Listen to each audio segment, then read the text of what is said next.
Back to the NBA, we need the Lakers capologist to address our nation's national deficit.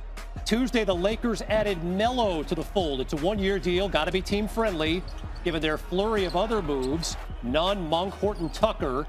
Anthony averaged 13.5 in 24 minutes last season, became the 10th all-time leading scorer in NBA history as well. Once all of these moves become official, the Lakers will have 13 players on their roster. Point guard that he's ever going to look at even at this stage in his career and go, oh, I can't guard that guy, or he can guard me. Anthony Davis, obviously, and LeBron still at this time in his career the same way. So they can win every position with those three 90% of the nights, which makes them very dangerous and obviously a clear-cut favorite. And they just won the championship the year before. Mm-hmm. Wasn't like they were that far off this year. They were just injured. Green is joining us today, everybody. He was going to be a big mystery guest. I was going to have Shaq try to guess who was coming, but Draymond said, hell no, I'm joining the party. Y'all in here talking. Draymond, when you went into the store for your are you married?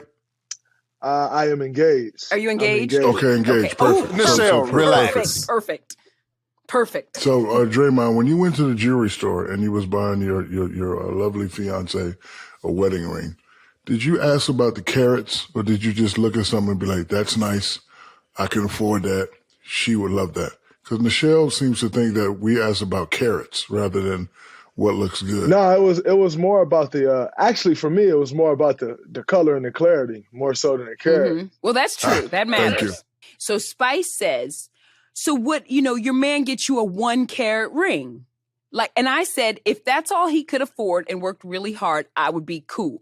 But if you, Shaq, Spice came up in here, y'all asked me to marry you and you gave me a 1 carat ring, I might be mad. Why is that?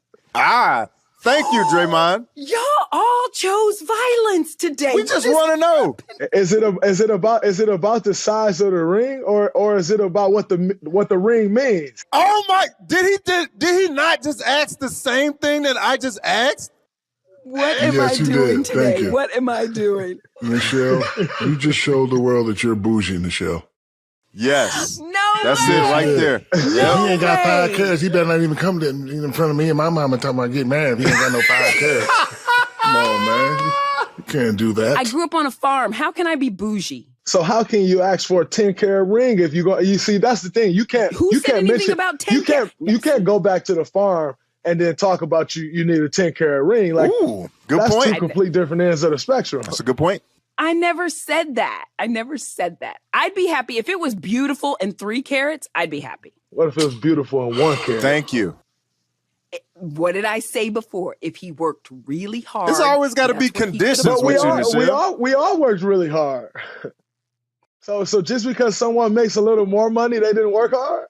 I'm not dealing with you high value men. I'm just going to stay over here in my lane. Can we talk basketball, please? Draymond, what do you think was going on with Julius Randle? I like young fella. I'm not going to bash him, but it just seemed like when I was playing, I like to look at people's eyes. Mm-hmm. Like during the national anthem, I have my head down and then for the land of the free, and then I'm looking up and saying, oh, I got him. Mm-hmm. So his eyes ain't looking right to me. Again, I don't want to bash the young fella. You think he's worried? You think he's trying too hard? That's what I think is going on. I think he's trying too hard. You get there and you want it so bad. And the reality is, if I'm not mistaken, this may be his first playoff appearance in the NBA. Even if it's not, this is definitely his first appearance as the go-to guy. And Shaq, you and I both know when you're the go-to guy in the playoff series, and you obviously know it from being that guy, I know it from being in the position and actually playing with guys who are really that guy when it comes to scoring the ball. When that's what you do and you go into the playoffs, your first strength is gone. So whatever you do best, it's gone. They're locking in on that.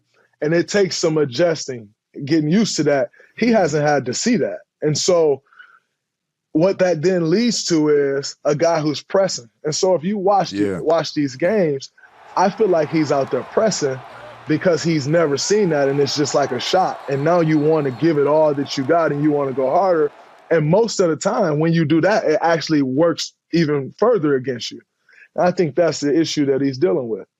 Man, the memes is going crazy now too, man. It's like every other game, it's like they put me up there shooting all them threes and missing. I'm like, God, this is getting bad right Cream now. Bigums is everywhere right now. Yes, that Cream is for sure. Bigums. I've seen that meme a lot with my name next to it, so I ain't too happy about that meme either. I never did it, Dre. I never put it out there. I just retweeted. Speaking of Draymond, yeah, he said he just retweeted. First of all, I want to give you a compliment because I love your game playing, but I think you're fantastic being an analyst. I think you do a really, really, really good job, and I think you have a super long future. Thank So you. I'm just giving you big ups. I think you do a great job, and especially with those guys, I think you fit. You fit right in because you give it as good as you get it. Thank you. But you were talking about, kind of Say that what again, you guys Michelle. went through. Oh, no, Michelle. Don't Say say that it again. He again. gives it what? Why do I do this every week? Why do I set myself up for every single week? No, say it again, but just say it slow. He does what? As good as you what? You see what I have to put up with, Draymond? Can you see? Man, rough. Every Yeah, week. rough. It's the same every week. By the way, you've had to put up with a lot this season. You got Steph back. That was great. But then you lost Clay. And then you lost your number 1 draft pick. And then y'all are like, what am I going to do? So Steph said, I'm just going to score a zillion points a game. So where does this season to you for the Warriors rank, like in the pantheon of your career? Was it just the most eventful? Was it the most stressful? Do you think one of the most accomplished? I mean, I think you guys accomplished a lot for what you had to deal with. I think under the circumstances, I think we played well under the circumstances. I don't think it doesn't rank up there with the top seasons in my career at all because we lost, and it definitely doesn't rank at the top of my career as far as stress goes because losing is easy. It's the winning that's hard. It's the expectation of going in there every single day, knowing that everybody thinks you're going to win, knowing that everyone's watching. The expectations are as high up as you can see. Those are the stressful times. Losing is easy. And so, where we didn't make the playoffs, like that's not very stressful to me. When you go into a game and you're not expected to win and you get a free swing, there's no stress in that. And so I don't think as far as stress goes, from a basketball standpoint, this season wasn't stressful at all. From a overall standpoint, it was extremely stressful with all the COVID testing and all of those different things, no fans. But from a basketball standpoint, you're not expected to win. Ain't no stress in that, which is why you can see guys play great on terrible teams, and then they go to teams where the games are meaningful, and all of a sudden you don't recognize the player because losing is easy. Yeah. Yeah, that's very true. That's interesting. I want to ask both you and Shaq, because you've dealt with Draymond for the past couple seasons, like big injuries to big-time players. Shaq, you had to deal with that with people on your teams. What's that like watching one of your teammates go through and try to battle their way back? I mean, mentally, it probably is even harder than physically. You hear that with football players a lot, Spice. Like, you have come back from a bad injury. You might be fine, but that first, like, the first hit, you got to get in your head mentally. You got to get back. So what's that like watching, your teammates try to battle back? For me, it was the starting all over process because you're on top, you're winning, boom, boom, boom. Then one of your guys go down. Now you're back to being regular. You're back to being Clark Kent and Superman. And then you got to wait. You're working hard. That's the hardest part. And that's what I mentioned earlier. Like all this stuff ain't guaranteed. So when you got the opportunity to go and get it, you got to go get it. I know you asked a question, but I want to ask Draymond a question inside this question. MVP. What does most valuable player mean to you? Because I argue with Chuck and Kenny. They always seem to think it's the guy that's doing well, but his team has the best record. Because I got kind of bashed for saying Steph Curry is the MVP this year because he's the baddest boy in the league. They said, he didn't make the playoffs. I was like, I don't care he didn't make the playoffs.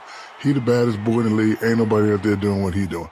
And they talking about Jokic and Embiid because their team got a better record. I said, it's not most valuable players. It's most valuable player. So what's your thought on that, Draymond? Well, he's not going to say not Steph. That's his teammate. I mean, I love basketball, and if you love basketball, it should have been Steph. And if you know basketball, it should be Steph. Number one, the same team that won 39 games But this can year. an MVP be on a team that doesn't make the playoffs? Yes, because it's most valuable player, singular. Well, if the season was normal, we would have been in the playoffs at the AC, and Russell Westbrook won an MVP as an AC, as he should have. I think when you're looking at the MVP, it is the most valuable player. And what is your value and what is the value too? Because at the end of the day, our roster wasn't the same. It wasn't as good as the Nuggets roster. Our roster was not as good as Philly's roster. And so if you're going to say, well, that team had the best record, that guy's the best player on that team, that doesn't work because all rosters aren't the same. This same team that, we were in the play-in game with and were the 8th seed, that same team won 15 games last year when Steph Curry was hurt. And so do you then look at that team and say, well, that team is actually no different than the team last year and they won 15 games? To me, that is value, and that is a lot of value.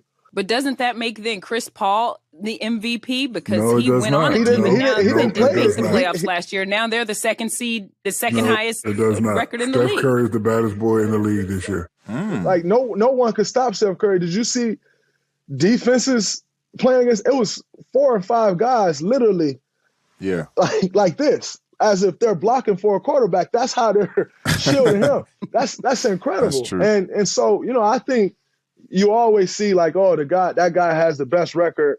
On that team has the best record, and that guy is the best player, and you get guys winning MVP. But that doesn't make you the most valuable player.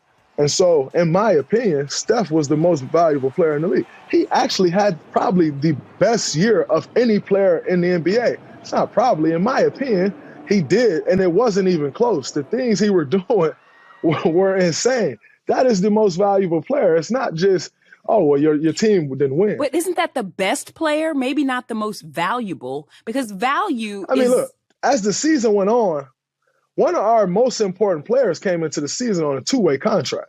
I think Juan, and who I'm speaking of, he definitely earned his keep. He's created a name for himself, and he's created a lane for himself in the NBA.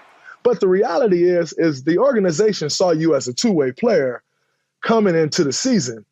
You played well enough, and sure enough, it got to a point to where we needed him to win. Other guys wasn't dealing with that, who we're saying, their record was better. They deserved MVP. They weren't dealing with that, nor have those guys carried a team like that. So a lot of times it gets thrown by the wayside of what a guy is actually doing, all based on what the team is doing. And the last thing I'll say about this is there are special cases in everything in life. And so whereas some years it may be like that guy played great and they had the better record, there are just some times where there are exceptions to the rule, if that's even a rule. And if Steph Curry's season was not an exception to that, then how do you ever make an exception? This is what I want to know about. I appreciate y'all talking about the MVP and all that. I want to talk about, I don't even know if you can, Draymond, but the refs. What is up with the refs, dude? Like, Draymond can't talk about that, but I can. Oh yeah, I don't want to get Draymond in trouble. Maybe you can just blink a lot if you agree. The refs, man, they've been calling so like. I just say let the guys play. Like, this is the playoffs. The flagrant fouls are insane. A lot of guys have been in the game for a long time, and in my opinion, they think it's about them. So a lot of times they be making these calls, and instead of going up with the charge like this, they want to, they want to do the antic. They want to feel involved. And I used to always tell them they didn't come to see you play. They didn't come see you play. You said that to the refs? All the time. I would like to see consistency. If I'm coming down the lane and Draymond wraps around my arm, I ain't going to say nothing. But when I try to reach at his ball, don't be calling fouls. Keep that same energy. Keep the same energy. And sometimes, they just be, and then like if you have a bad relationship with them, they're going to remember it. They're going to always remember it. They're going to remember it. They're going to remember it 1 year, 2 year, 3 year, 4 year, 5 years. I had a lot of refs that I had a bad, rapport with. But I used to make them mad because I always used to tell them 2 things. I always tell them they're not coming to see you play, and I used to tell them my salary. Like, bro, you can call it all you want. I'm still getting 32. I'm getting 32 million this year. You can call it however you want. It don't matter to me. I'm getting 32 million. So, like, I used to tell them that. But we as players, and then we as fans, we just want some consistency. Yeah. What I will say is about the refs. Be careful now. Be careful. I've been fined a million times. If I get fined for this one, oh well. But where I think there's a huge lack is the respect amongst ref and players and the relationship. Because the reality is we're all working together to make this great product that sells to the world. At the end of the day, that's what this is all about, putting a great product on the floor together. Well, you find me a business where there are two very important members and they don't have a relationship at all. Like, I mean, I've been in certain games and you reach out to give a ref a pound, like, hey, good call. And they're like, oh, I can't do that. Why not?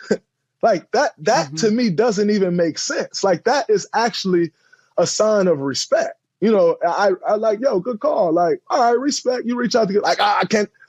Why not?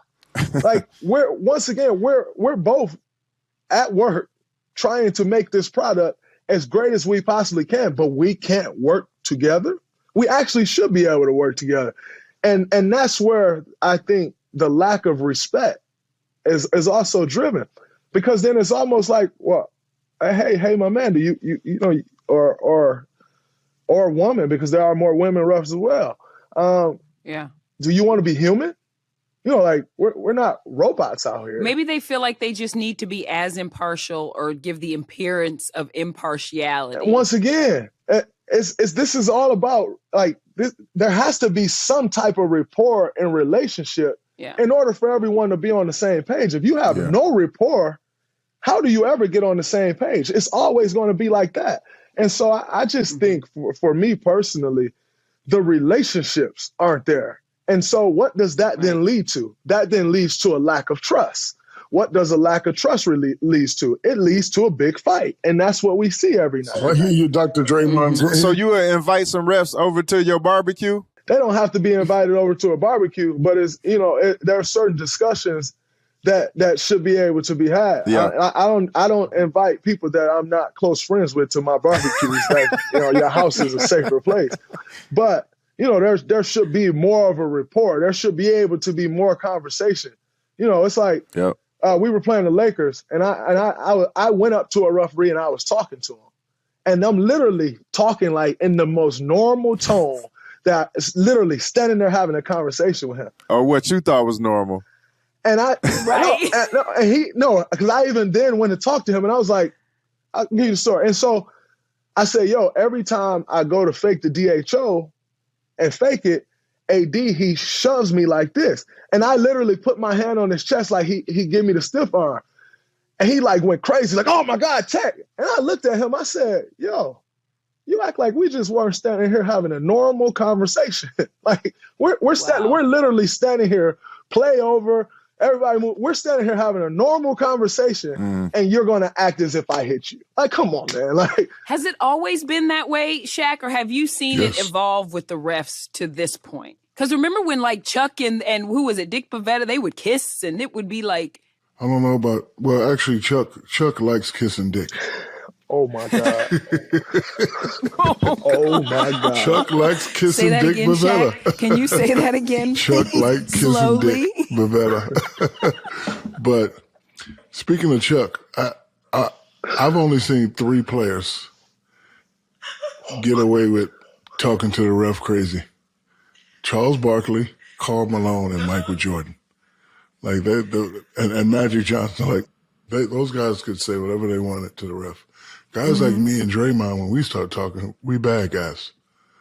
We get texts. You just drove Spice out of the room, Shaq. I didn't say nothing wrong. You drove him right out the room. There's video that we're going to show that shows Chuck likes kissing Dick Pavetta. That is true. Thank you. Put the Pavetta on the end of that. Let me ask y'all about these fans, because I needed to take issue with what kind of you guys were saying. Now, I think heckling is healthy in sports. I'm a fan. I come from that. I think the back and forth, I love the Spike Lee back and forth. I think that's fun. I think it's fun for the game. But I don't know what has happened lately. It's gone to a level that is bananas. That's not lately. But Shaq, I heard you say we can't do anything. And Draymond, I think you were kind of saying the same thing too. I mean, somebody's going to get hurt. Somebody's going to get hurt. This has been going on. I'm 49 years old. This has been going on for me since 1987. But you know how there's like street rules and certain rules to the game? So the rule has always been if contact is not being made, it's okay. Mm-hmm. I know he threw the water bottle, but he didn't hit him. Now the one with Trey where you spit on him, that's a problem. Oh, that's a definite problem. But I don't. And then me, I like it. I like talking stuff to the fans. Tell your wife, meet me in the back. Like I used to do all that stuff all the time. But that's the issue, though, Shaq. Yeah. If we say something like that today, we get fined. And so true. I think that's the biggest issue. Like the NBA has made it taken it so far left to where if a guy says F you and you say F you back, you get fined. You get fined. And it's like, where is the protection of the player? So now where you see all these instances where there's actual spit, where there's a water bottle this close to Kyrie's face, where there's popcorn poured on Russ, then it's like, oh, man, maybe we do need to protect the players. No, you should have been protecting the players. And when you took it so far left to where a fan know, if I can come to the game and I can get Shaq, I can get Draymond, I can get Steph Curry or whoever to get mad at me and say something back, he loses money. Ha, ha, ha, ha. What's the worst thing that may happen to this fan if I get into a screaming match with the fan? Right. That he get removed from his seat? And so the protection of the players went missing, and now they're just taking it to another level. On top of, not only is there no protection of players, but then you also give all these guys space time. You know, they're on TNT, the same channel that we're all on every day. They're on ESPN. They're getting their 5, 10, 15 seconds of fame, and that's all I need. And the only punishment is, oh, well, you can't come back to the game. Who cares? I agree. Like showing the guy, that threw the water bottle, all that, like pumping them up, I think can kind of be a responsibility of the media. But I also, I felt like a lot of you all were laughing that guy off last night. That was scary to me. That's the most scary incident of them all. Just running out on the court, running down the steps and running out on the court. That was what it's going to take is somebody get their ass kicked. See Shaq laughing right now. Somebody get their ass kicked, they'll respond. What did Dwight Howard say to him, I wonder? They used to have this girl named Morgana. She had like some 96 double Ds, and she used to come on the court all the time and just pull her shirt down. Look her up. What? Morgana, a blonde. She used to walk on the floor every other game that she can get in, she'd do it. The part I don't like about it is when they say, oh, this guy's going to be banned. And I think that's fake. Let me tell you why. A regular looking guy, okay, my name is Charles Jones. Charles Jones can't get tickets, but Spice Adams could get tickets, and then I can get tickets from Spice, and I could throw on a hat. I'll be right back in the building. Nobody would ever know. That's why I think sometimes you should show their face and let the whole world know, so in case somebody sees them again. But, all that stuff that he's been banned, look, you can always get tickets. You know why? It's called scalpers. Draymond, I want to end on this. Because you are the I said what I said guy. That's like, if I said what I said was a person, it would be Draymond. And earlier this season, you said you were the greatest defender to ever play the game. Now, other players took issue with that, some former players. But you said what you said. Hold on. First of all, as his older OG brother, let me stick up for him. Okay. That's what the hell you're supposed to think. Thank you. That's what you're supposed to think. He learned so I'm that supposed to think I should have a No, five you're supposed to think you're the best thing Entertainment Tonight has ever had. Listen. Exactly. Listen, you're supposed to think that. Not only that, we always get on people that don't have the hardware. Like, okay, yeah, you might be that, but you ain't got no ring. He got 3. He got G14 classification to say that. He learned that from us. We learned that from Magic. Magic learned that from Dr. J. So all these people talking about, that's their opinion. But like me, I'm the baddest big motherfucker ever, in my opinion. My opinion too, by the way. But they're going to say Will, Kareem, all that, and I'm cool with that. But me, when I was playing, That's how you're supposed to think. And that's what great Well, you minds changed do. the game because you were a different kind of big man too. I mean, it was different. Forget that. That's what you're supposed to say. So like, all these people when I make comments like going at people, I try to make it a teaching moment. Like people try to make it a beefy moment, but I try to make it a teaching moment. When I heard that, I didn't have nothing to say because that's how you're supposed to think. And he got the G14 classification to say it. Man got 3 rings. Well, how come you so hard on these big men today then if they say some stuff like that? Because you know what? I'm trying to teach them how to be great. I'm telling Joel Embiid, yeah, you can shoot the 3 like Clay, but you got Wiggins on you. Back his ass down and jump hook him to death. Mm-hmm. Quit shooting the 3, man. Okay, you can shoot. I'm happy for you, but you got a little guy on you. We trying to get that number 1 seed. We trying to get the player. We trying to get you a ring so that you can really be a great big man. Because being a good big man ain't good enough for me. You got to be great. Mm-hmm. And I only respect greatness because you know what? When I was good, they used to kill me. Kareem said one time, hey, Shaq's averaging 38, but they ain't won nothing. Mm-hmm. They get swept every year. And I couldn't say nothing back because he had G14 classification, and he was right. Yep. Every time me and Kobe lost, we got swept. So, Shaq, you averaging 38, and Kobe, you averaging 31, but how are y'all great if y'all ain't winning? Mm-hmm. And that's the only thing I be trying to teach these young big guys. So, go ahead, Draymond. How do you follow that? Dre? I mean, I appreciate that. But no, like Shaq said, number one, if you don't believe that about yourself, who believe in that? And, as Shaq just said, and I mean, as you just said, Shaq changed the game, which I agree with. I always tell people, like, my favorite player growing up was Shaq. And I've told him this. I had the Orlando Magic zip-up onesie. I had the Orlando Magic nightlight and all of